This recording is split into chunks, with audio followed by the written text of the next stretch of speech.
I'm Robin Lundberg. That's Ryan Aselta. Neither of us is Matt Stafford, who just got paid by the Detroit Lions. Stafford and the team agreed to a deal that will reportedly make him the highest paid player in the history of the NFL, with an annual salary of $27 million, passing the recent mark of $25 million on Derek Carr's deal with the Raiders, and $92 million guaranteed, which bests Andrew Luck's overall $87 million. So, Ryan, the natural question is, should Matt Stafford be the highest paid player in NFL history? On the surface, the obvious answer is no, Robin. There's no way Matthew Stafford is the best or should be the highest paid quarterback in the NFL. But Matthew Stafford is the beneficiary of circumstance, and that's what happens in the NFL with quarterbacks. Franchise quarterbacks never hit the open market pretty much across the board. Lions weren't going to let him go, and this is what the market dictates. It's $27 million per year, and it just so happens that's tops all time in NFL history. But it's easy to knock this contract, but when you look at Stafford and you look at the drop-off, look at the bottom third in the league and the type of quarterbacks we're talking about, there's a big gap there from Matthew Stafford. Yes, he's never won a playoff game. Yes, the Lions haven't won a playoff game since 1991, but Stafford has been a pretty solid quarterback. He owns franchise records across the board, multiple franchise records in Lions history. And when you look at NFL history, he actually ranks top 50 in NFL history in 4 different quarterback categories. So all-time, should he be paid like an all-time quarterback? At this point, I think he should, and $27 million is the number right now. You know, we do this every time another one of these contracts is doled out. Really, you could have had the same conversation about Derek Carr, and you could easily argue Stafford is much more deserving than Carr, considering tenure and what he's put in. The bottom line is every new QB deal is going to be the record one if you're talking about a bona fide high-level starter. And the QB deals are higher than other players, so they're likely to then become the highest paid ever in NFL history. So you can get into the semantics of a player, but in the grand scheme of things, the drop-off in the market is so precipitous, as you mentioned, where you either pay someone like Stafford this much money or you don't have him. And I think for most teams in the league, outside of the teams that have the kind of guys we would actually say should be the highest paid ever, then you pay them. And think about this, though. If Matthew Stafford did hit the open market, how many teams would be lining up? All these fans knock Matthew Stafford and his track record, but how many fans of those teams would say, yeah, I'd take Matthew Stafford. I'm one of them. I'm a Jets fan. Absolutely, sign me up if Matthew Stafford's available. Speaking of paying, a lot of people paid for the Mayweather-McGregor pay-per-view. That fight may be over, but it lives on in the news. Showtime was hit with a class-action lawsuit over complaints of a poor pay-per-view stream, while it is estimated the event was viewed by 3 million people on illegal streams. Once official pay-per-view buys are released, we'll have a better idea just how much Floyd made. But we know he was guaranteed $100 million. One way he didn't make money, however, was betting on himself. The man known as Money reportedly attempted to place a $400,000 bet on the fight ending in under 9.5 rounds and was denied due to concerns over the legality of him betting on himself for anything other than a straight win. He apparently then tried to bet on himself by knockout, but got frustrated with the wait and left without placing a bet. Should Floyd have been allowed to put money on Mayweather? Absolutely not, Robin. And Nevada state gaming and boxing rules actually state he can place money on himself, which is surprising to me. I think you're opening Pandora's box if you let athletes bet on the competition that they are competing in. We've seen it across the board in sports, baseball most notoriously, where the gambling scandals have hit. It just can lead to so many different problems. At what point does Mayweather say, yeah, maybe I can make more money betting against myself? We know the guy's about money. I think it's a big problem that these guys can bet, period. And you know what? It says a lot about Floyd Mayweather. What are you doing, putting $400,000 down when you're making $100 million? I don't get that well, at he knew all. he was going to win. Yeah, but still, why? You're making how much is enough, Robin? I mean, he said in this post-fight interview he planned to make $300 million off of this fight. What's that $400,000 for? Let your buddies go gamble it then, right? If the pay-per-view buys go a certain way, I think he could make more in this fight than any NBA player or NFL player has in their entire careers. As far as the bet itself, the specificity definitely needs to be eliminated because just reading 9.5 rounds under leads to conspiracy theories. Oh, Right. Floyd waited until that moment to knock him out so he could get the payday. As far as a knockout, to me, that's just confidence in himself. And I think I agree with you betting overall because it just opens things up to murky waters. But I suppose you could take the other side and say, what's wrong with betting on yourself because you're doing nothing to throw the fight in that case. Amazing. You mentioned the specificity of it. It was at 9.5 rounds. He would have won by just a handful of seconds, which is amazing when you think about it. But, yeah, a lot of issues they avoid by not letting him bet. All right, well, the Astros and Rangers are going to square off tonight at Tropicana Field in St. Petersburg. Yeah, not the Rays. It's after the team series was moved to Florida following the devastation from Hurricane Harvey. Now, the move came after the Rangers refused to swap home series with the Astros. So instead of playing this week's series in Arlington and moving their September series to Houston, the Rangers offered to host this series this week but refused to lose their home games in September. Rangers are getting killed online here, Robin. Bad move for Texas as an organization? I'm not going to say so. I mean, the optics are bad. But remember, this is a real-life tragedy. And I don't want the anger to be displaced here. There are people who are out of their homes. There are people who are seeking safety. This has nothing to do with that. This was the Rangers perhaps looking at people who had already bought tickets for their games and not wanting to upset their fans. This is about a baseball game and where it's going to be played. It is still going to be played. It really has nothing to do with the real grave issues at hand in Houston. Yeah, I hope that money wasn't an issue here. Obviously, the Rangers offering to host these games this week was a nice gesture. They could have very easily said, we'll swap it. But you're right. The fans would have sacrificed. The Rangers fans would have lost games. The games this week would have been very lowly attended. You can't just spring a game on fans during the week.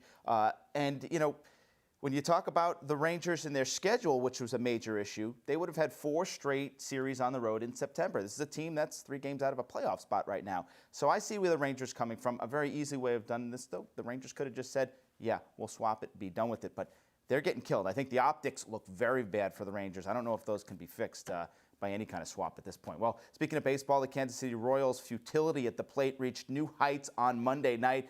The Royals were shut out 12-0 by the Rays. By itself, not a big deal, but when you take into account Kansas City now hasn't scored a run since last Thursday, yeah, that's a problem. Royals have now gone 43 consecutive innings without scoring a run and are now just 5 innings shy of the major league record. Embarrassing?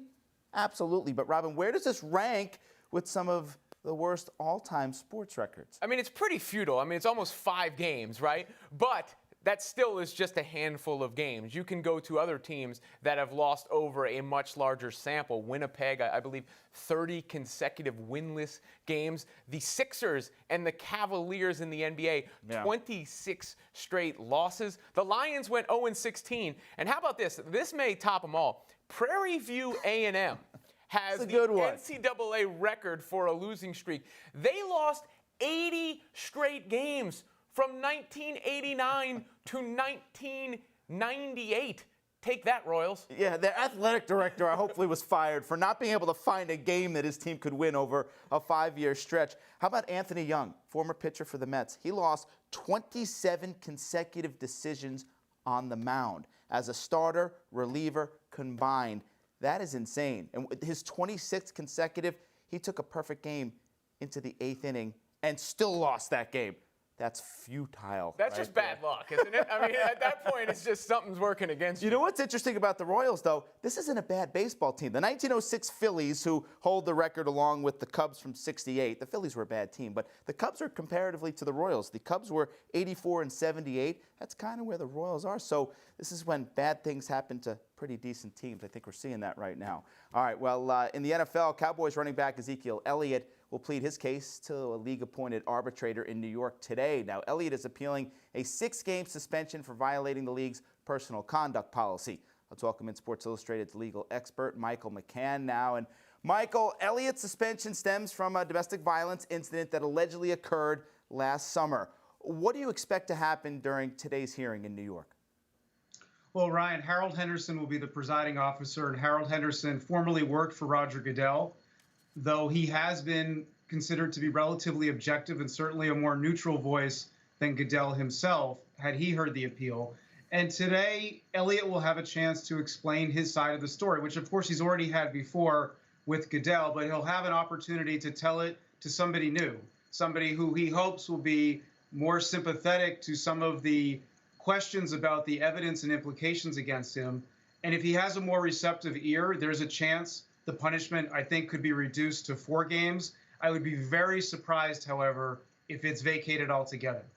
When it comes to grounds for the appeal, what is Elliott's strongest case in your mind?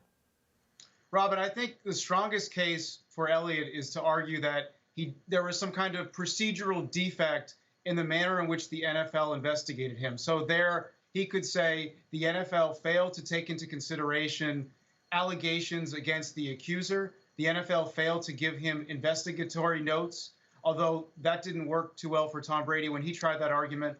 But really, the key is going to be the NFL wasn't fair with him, because if he just says, I didn't do it, Henderson's unlikely to say, oh, yeah, you're right, you didn't do it, because there is some evidence of violence, at least in terms of injuries. So it's a very hard path for Elliott to argue he's totally innocent when the NFL appears to have some evidence that there was misconduct. Now, if he argues all of the evidence is false, I guess he could try that. But to me, a better strategy would be to say there were procedural errors. It led to an exaggeration of claims against me. And even if I could have behaved better, there's no way I did what I'm accused of doing. Michael, the suspension handed down is 6 games. Ultimately, how many games do you think Elliott will miss this season? I think he'll miss either 6 games or 4 games. I definitely think he will miss some amount of games. It's extremely hard for him to go to court and challenge the NFL's ultimate decision, and that's in part because of the Tom Brady case. The Tom Brady case is now very bad precedent for NFL players because it suggests that the NFL has nearly unlimited discretion in how it punishes players. So in all likelihood, unless he can do a great job convincing Harold Henderson today, I think it's likely he'll be suspended the full 6 games or perhaps reduced to 4. Moving to a less serious matter, Showtime was hit with a class action lawsuit over an allegedly shoddy pay-per-view feed of the Mayweather-McGregor fight. Are these sort of suits even worth addressing, or just a fancy way for a fan to voice frustration? Well, Robin, I think they're probably a little bit of the latter, that the reality is it's hard to see how this person or persons were harmed because the broadcast wasn't in HD and was instead in standard definition. And as I understand it, Showtime is giving a full refund. At least that's what the company has said. So in all likelihood, a court would say the remedy has been provided by Showtime. That said, look, if you buy an HD broadcast, you did buy it, and you ought to receive it. I think the hard issue is going to be if the company is willing to give you a full refund, how are you harmed in addition to that? You still were able to see the broadcast. I get that standard definition isn't as good as HD, and the gap between the two seems greater than ever. But to argue that you somehow were harmed in a way the law should compensate, to me, that's a difficult argument. Michael, what about damages? Could it be argued that damages are more than simply the cost of the fight if someone maybe made predetermined specific plans to view it via pay-per-view with a big group, and all those plans went out the window? What do you think? Any case there for someone? I think a court would be skeptical. I think a court would say that Showtime offered to give you the broadcast. It didn't offer to give you a party. It didn't offer to give you a chance to invite your friends over. It offers a very narrow service, and that service being an HD broadcast of the fight. If the company failed to provide that, I think damages should be limited to that particular instance. I think to allow others to sue Showtime saying, you know, I had 100 people over my house, and look, they were all upset. I spent all this money on food. I mean, just you have to cut off damages at some point, I think. And my guess is that a court would be pretty skeptical. Michael, appreciate your insight on these matters as always. Thanks for joining us. Thanks for having me. Meanwhile, someone who has been involved in many a pay-per-view is wrestling legend Chris Jericho. I got a chance to talk to the multi-talented WWE superstar about his latest endeavor.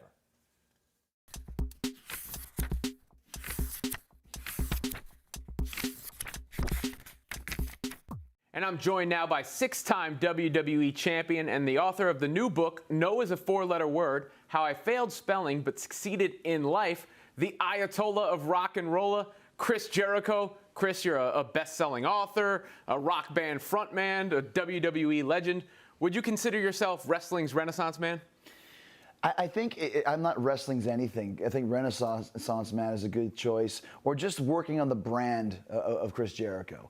And it's funny because when I was a kid, I wanted to be a wrestler. I wanted to be in a rock and roll band. And I keep getting asked by so many people, how did you do that? How do you do both? What did you do to get to these levels? So instead of writing another autobiography, after doing 3 in 10 years, I thought 4 might be a little... You might have covered your whole life there. Yeah, but I'm not exactly Hemingway or Tolstoy or somebody like that. But I wanted to kind of answer that question and delve into it a bit. So I came up with 20 principles that I learned from people that I've met over the years, fictional characters, from Gene Simmons to Vince McMahon to Steve Austin to David Bowie, and put them all in this book, which is almost like a manual of how you can achieve these goals and dreams. Now, I know you don't want to be labeled as a wrestler, but I know plenty of people who you are their favorite wrestler. No, absolutely. I am a wrestler, but I'm many other things as well, right? But in the hierarchy of pro wrestling, where would you now label yourself amongst the all-time greats? That's not for me to decide. I don't think Wayne Gretzky ever called himself the great one. I'm the great one. If people think that I'm their favorite or one of the best ever, then I'm not going to say no. To me, there was a point in my career about, I'd say 10 years ago, when I considered myself on certain nights the best in the world. I just knew that nobody could touch me. And now when I work, I'm still up there. But at that point in time, there is no one in the world that can do what I do better than me on certain nights. There's an anecdote in there from The Rock, who basically, I guess, gave you some advice about appreciating every moment while you're in it. Is that something you have to consciously try to do? Yeah, that's the 12th Ninja principle. That I interviewed Vanilla Ice for my podcast, and he was telling about he calls him the 12th Ninja. It's an old guy that said, it doesn't matter if it's good or if it's bad. In the end, we all end up old and die anyway. So just appreciate it, enjoy it, and enjoy that moment. And that's what Rock was saying. You have to sit back sometimes, especially when you do as much as I do with wrestling, music, podcasting, writing, acting, family, everything in between. Sometimes you just got to stop and just that drink it in, man. That's literally just drink it in. Just enjoy being on Sports Illustrated now. This is pretty cool, right? It's not just another moment in a day filled full of press. This is it, man. What a cool environment. Speaking of The Rock, who's the best you've ever been in the ring with? Well, Rock was great, absolutely. We had great chemistry in the ring, but also as characters. I think I was the only guy that could go toe-to-toe with him on the mic as a heel, with him as a big, because he's so charismatic, he'd just eat you alive if you couldn't. If you had to ask me who the absolute best, though, is Shawn Michaels for me. Tremendous matches. The best ever, I would go as far as to say. In the ring now, I loved working with Roman Reigns. He's so good, great wrestler. Had a lot of fun with him. AJ Styles as well is a tremendous performer. Kevin Owens. There's a lot of great guys out there now. Wrestling's in a really good spot right now as far as the talent that's in the locker room. You bring up Roman Reigns. He receives some mixed reaction. There's a lot of talk about that. Does it matter what kind of reaction you're getting as long as you're getting one? It doesn't. I mean, obviously, there comes a point where, you want to steer people in the right direction. And for whatever reason, it's the cool thing to boo Roman Reigns, just as it was the cool thing to boo John Cena, just as it was the cool thing to boo The Rock. But guess what? Those guys are so good that if you really are a wrestling fan, I mean, Roman Reigns might be the best wrestler in the company. And I'm telling you that because if people are interested in what you're doing, whether they're booing or whether they're cheering, they're still going to pay money to see you. Well, you've reinvented yourself throughout your career. David Bowie did it. That's part of the principle there. The principle, yeah. Do you think Roman Reigns needs to do something like that, or is he good where he's at right now? I mean, it's always good to change up your character and stuff, but I wouldn't change it right now. Obviously, the boss has decided that Roman is going to be a tweener. It's like football or baseball or hockey. Not everybody's going to cheer for the same team as long as you're making noise. And Roman's not stale. So I think the Bowie principle is always reinvent yourself, like you said. That happens when you're stale. And once again, as a performer, your job, your relationship, when you start settling for something or relying on your past, then you don't move forward. So I think a guy like Roman is not stale. Jericho, many times throughout my career, has been stale. And that's when it's time to, what do I do next? I start wearing scarves, and then suddenly scarves becomes a big thing. Or, whatever it may be, a headband. The headbands would be a big thing. Whatever it may be, something different that makes people go, here's 2 pictures of Jericho being on TV 52 weeks a year, twice a week. It's a lot of TV time. If you can't look at Jericho from '99 and Jericho from 2017 and see a direct difference, there's a problem.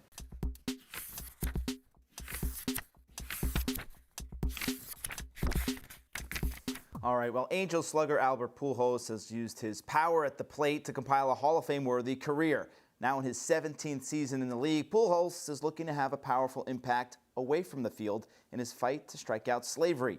Our Maggie Gray recently caught up with the 3-time MVP to talk about his new initiative, as well as some baseball, including a little advice for Yankees home run hitter Aaron Judge.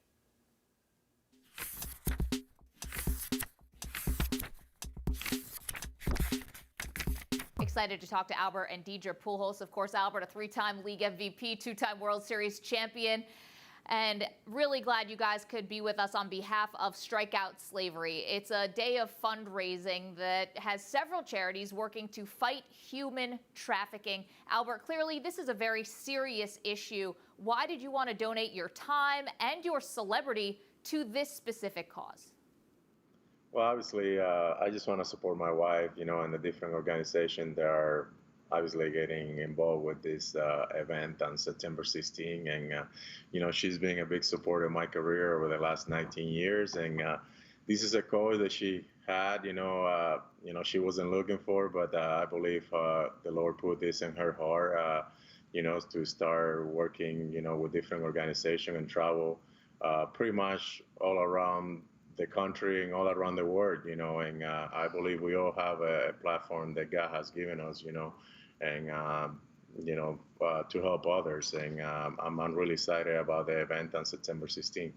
Of course, when you look at the statistics surrounding human trafficking, they can be staggering. The latest estimates, 20 million people worldwide who have unfortunately been swept up in what can be described as an epidemic. Deidre, can you explain how fans can get involved and help you help these people who are being trafficked? Sure. Well, strikeoutslavery.com is a website we created to help people understand what this particular day is about. But ultimately, I feel like baseball is such a unique platform where millions of people pack stadiums across this country every night for 162 games. So at the Angels Stadium on September 16th, we have basically created this day that will help forge an alliance amongst all the different groups that are fighting human trafficking, both locally as well as across the country and internationally. It's just going to be a good time for a fan. So for $10, they can enter in to win.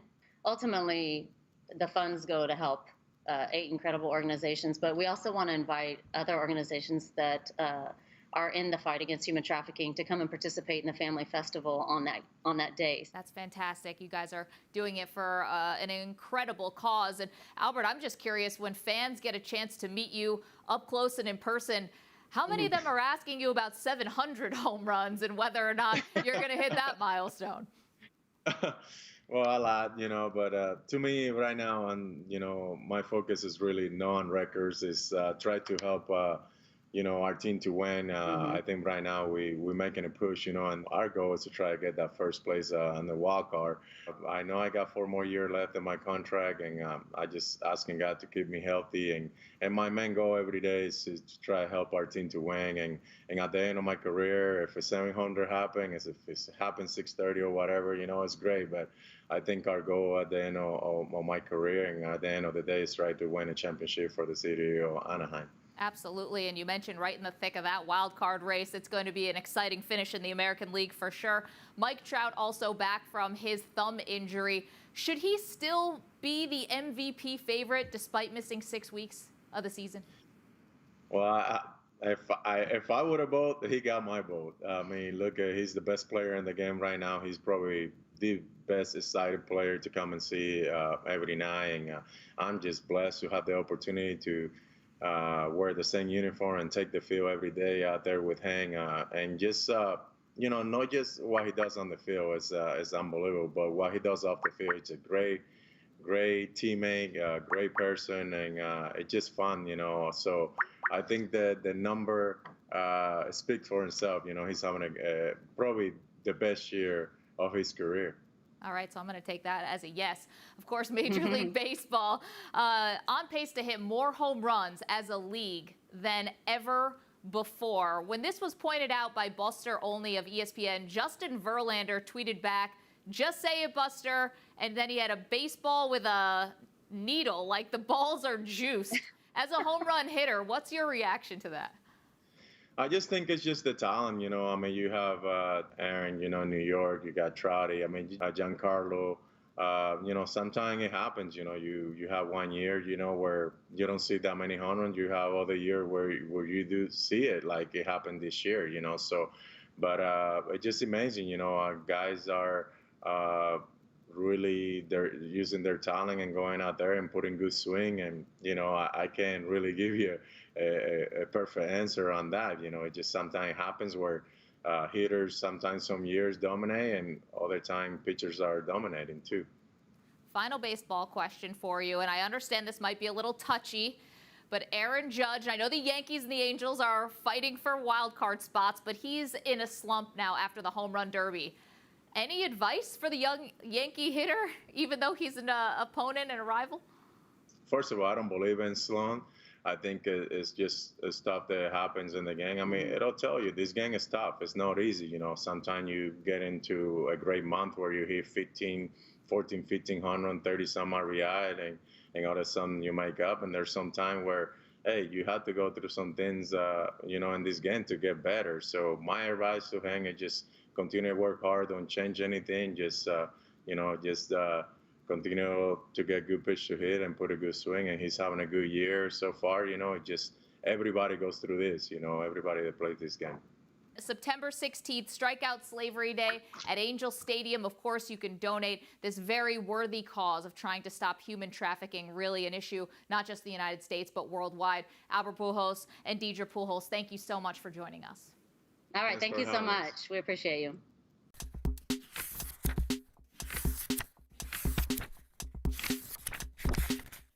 Good stuff there with the Pujols family. Talk about home runs. 610 over his career for Pujols. That's an average of just under 40 a season for 17 seasons. Amazing stuff. I think he gets forgotten a little bit when you're talking about the all-time great conversation, the MVPs, the accolades, and the criticism over his most recent contract considering his age. Doesn't deny the greatness that guy has attained. Yeah, he got 19 this year. Maybe he'll end up with 25-ish, somewhere in that range. So still pretty productive. 17 years in. Not bad. That'll do it for SI Now Live today. You can catch us again tomorrow, 10:30 a.m. Eastern Time. And make sure to follow us on Twitter at SI Now Live.